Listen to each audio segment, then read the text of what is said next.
مساء الخير يا شباب. طبعا ما أحد يخفي على الحالة الذي وصلت لها اليمن، وإيش اللي وصل لهم أبناء اليمن. طبعا ناس ماتت جوع، أيوه ماتت جوع داخل البيوت، ناس شربت السم وانتحرت بسبب أنها ما لقت إيش تاكل، فقالت هذا كاس العز وكاس الشرف وشرب على الموت أهون لي من أن أخرج أمد يدي. ناس عفنت جراحهم وتعطلت أعضائهم، اللي تلفت عينه واللي تلفت رجله واللي بترت يده واللي انتهي واللي مات بسبب إنه ما لاقش علاج، وبسبب إنهم مهملين منه ورق منه، سواء من مواطنين سواء من عزل سواء من مقاومين، كيف ما كانوا يكونوا. ناس بداخل المطارات تبهذلت، ايوه تبهذلت بكل مطارات الدنيا، من الاردن لدبي للمدري وين للبحرين لكل مكان. هذا الحال، وللاسف حتى الطلاب اليمنيين المبتعثين في الخارج لا مصاري لا مستحقات لا اي حاجه، لا احد يلتفت لهم. يموت الطالب اليمني لا سفاره تابع بعده ولا ملحقيه ولا قنصليه ولا شيء.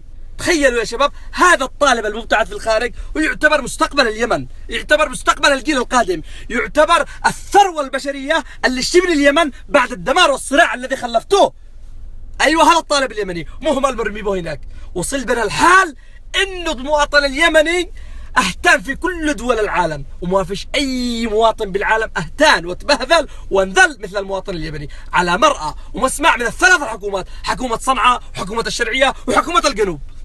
ربي ابتلينا بحكومات وسلط علينا قاده ما يخافون الله، ما نش عارف من فين جاوا، لا في قلوبهم رحمه وكانهم مش بشر، والله ما كانهم بشر. الحجر لو شاف وضع اليمني وشاف وضع المواطن اليمني والله لا يبكي الحجر، وهم لا ابدا. يعني الحكومه اللي في صنعاء تاكل وتسرق وتنهب باسم المواطن، والمواطن يموت جوع امام عيونهم، ابدا والله ما يلتفتون عليهم. والحكومه الثانيه حقنا، احنا ما شاء الله علينا حكومات لونك لونك، كل حكومه بهيجه، لكن ولا بواحده ولا بواحده كلها متصلت على المسؤوليه، وكلهم بس همهم نفسي نفسي، كروشهم بطونهم اهلهم اموالهم فقط لا غير. الحكومه الانقلابيه اللي في صنعاء بلعت البلاد بما فيها، الاموال سرقتها، الرتب والمناصب اخذتها، الثروه اخذتها، ووصلت بهم المرحله لو بيدهم انهم يبيعوا اعضاء المواطن اليمني تشليح للدول الثانيه والله لا يبيعوا، لو بيديهم يبيعوا الهواء ما يبيعوه. والحكومه الثانيه المتواجده هنا في السعوديه في الرياض نفس الحكايه، مقفيه ظهرها ولا عارفه عن شيء. المواطن اليمني يموت في الداخل وهذه الحكومه ساكته، والمواطن اليمني يموت في الخارج سواء في الغربه او في اي دوله في العالم او في اي مطار هتان، والحكومه الشرعيه ساكته. معنا مدري كم وزير ولا شفنا اي عمل على الواقع لاي وزير منهم. كيف ما نش عارف، حسبي الله ونعم الوكيل. والمواطن اليمني عايش على هذا الحال وعلى هذا الوضع، لا كهرباء لا ماء لا بنزين لا غذاء لا دواء ولا اي حاجه، ما فيش غير رائحه الموت ورائحه البارود. وصلت بنا الحاله ان احنا نوصل ندور فاعل خير يتبرع لنا بقيمه اكفان، نفعل خير يتبرع لنا بأرضية نعملها قبور. امتلأت القبور، امتلأت البيوت بالأوجاع، ما فيش بيت، ما فيش طاقة، ما فيش منزل، ما فيش أسرة إلا وفيها وجع. اللي فقد واحد من أهله، واللي فقد وظيفته، واللي فقد شغله، واللي فقد جزء من جسمه، واللي فقد علاجه، واللي فقد. وصلنا لمرحلة استغفر الله العظيم.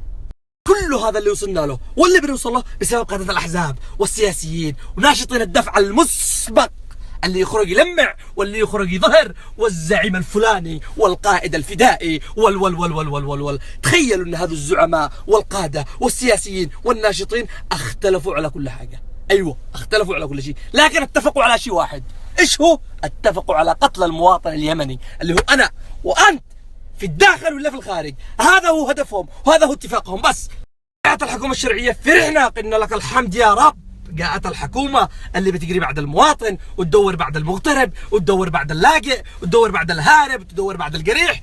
أهملت كل شيء، رجمت بكل شيء، ما قدرش تضبط منفذ. الناس تموت بالآلاف. يا أخي أنت اسكت مش وقتك.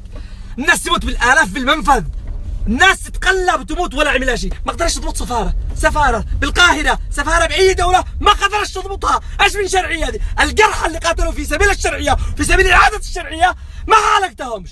ايش الشغل؟ وبعدين طلعنا نتكلم كفاية حرب كفاية، قالوا لا ليش؟ وين راحت دماء شهداء؟ نشتي نحافظ على البقية، معانا شرعية بين 66 كلب عليكم. 3 سنين. ايش فعلت لنا الحكومة الانقلابية؟ او ايش فعلت لنا الحكومة الشرعية؟ الحكومة الشرعية اسست لها 200,000 جندي، مدري جندت لها 200,000 جندي، وما قدروا يضبطوا خط العبر، اللي يقتل يقتل، واللي ينهب ينهب، واللي يتقطع يتقطع، ما قدرش ترقع حفر اللي بوسط الشارع، مع منه 5 مدري كم كيلو. عيب، استحوا. وهذيك الحكومة اللي في صنعاء ما قصرش بلعت البلاد والعباد.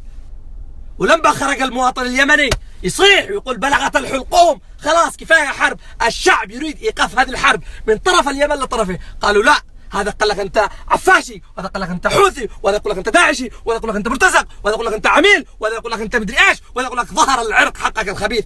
بس خلاص الشعب اليمني طفح، خلاص كفايه. الشعب فاق وصحصح وخرج يصيح بصوت واحد، الشعب اليمني يطالب بايقاف هذه الحرب. بس اللي وصلنا له بسببكم انتم، ايوه، الحكومه الشرعيه والحكومه الانقلابيه وقاده الاحزاب والسياسيين وتجار الدماء وتجار الحروب. خلاص بس كفايه، وقفوا الحرب، سووها سياسيا، سووها مدري كيف، اصطلحوا، سدوا، اخرجوا من البلاد، ما لكمش دخل فينا. خلاص احنا نشي الشعب، نشي الحرب توقف. خلاص بيجي واحد يقول انتم خنتم دماء الشهداء، انتم مدري ايش، لا ما خناش دماء الشهداء. خلاص بس كفايه لهنا، نشي نحافظ على البقيه.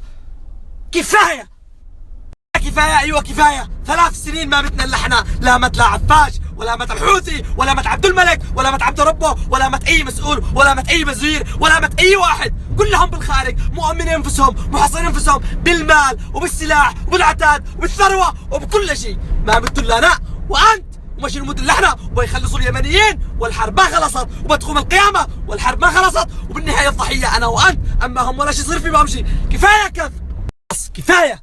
الوطن بعدكم صار شتات، صار دمار. بس يوقفوا هذه الحرب اللعينه التي اكلت الاخضر واليابس. صارت المدن ما عادهاش مدن، صارت مدن اشباح ما تعيش فيها حتى رباح. طرحوها، وقفوا الحرب، واحنا بنروح نبني بلدنا، احنا المواطنين بنروح نبني بلدنا، سواء مغتربين، سواء مهاجرين، سواء طلاب، سواء من ابناء اليمن. احنا سلمونا شركم وابعدوا عننا، سووها بينكم سووا، وطرحونا نعيش، نعيش، ما عندش حاجه.